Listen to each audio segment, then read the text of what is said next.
અમેરિકાના પ્રમુખ ડોનાલ્ડ ટ્રમ્પે જન્મના આધારે નાગરિકત્વનો કાયદો રદ કરવાનો નિર્ણય કર્યો તેનો ભારતીય મૂળના સાંસદોએ જ વિરોધ કર્યો। બર્થ રાઇટ કાયદો રદ કરવાના ટ્રમ્પના આદેશથી ભારતથી અહીં આવેલા વિદ્યાર્થીઓ અને પ્રોફેશનલ્સને નુકસાન થશે તેને ધ્યાનમાં રાખીને ભારતીય મૂળના સાંસદોએ વિરોધ નોંધાવ્યો।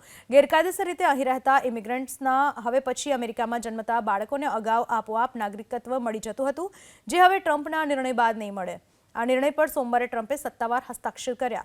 કાયદેસર રીતે અમેરિકા ગયા હોય પણ થોડા મહિના માટે ગયા હોય તેવી મહિલાઓના અમેરિકામાં જન્મેલા બાળકોને પણ આપોઆપ નાગરિકત્વ નહીં મળે તેવું ઓર્ડરમાં કહેવામાં આવ્યું હતું। અમેરિકાના પ્રમુખ ડોનાલ્ડ ટ્રમ્પે જન્મના આધારે નાગરિકત્વનો કાયદો રદ કરવાનો નિર્ણય કર્યો તેનો ભારતીય મૂળના સાંસદોએ જ વિરોધ કર્યો। બર્થ રાઇટ કાયદો રદ કરવાના ટ્રમ્પના આદેશથી ભારતથી અહીં આવેલા વિદ્યાર્થીઓ અને પ્રોફેશનલ્સને નુકસાન થશે તેને ધ્યાનમાં રાખીને ભારતીય મૂળના સાંસદોએ વિરોધ નોંધાવ્યો। ગેરકાયદેસર રીતે અહીં રહેતા ઇમિગ્રન્ટ્સના હવે પછી અમેરિકામાં જન્મતા બાળકોને અગાઉ આપોઆપ નાગરિકત્વ મળી જતું હતું,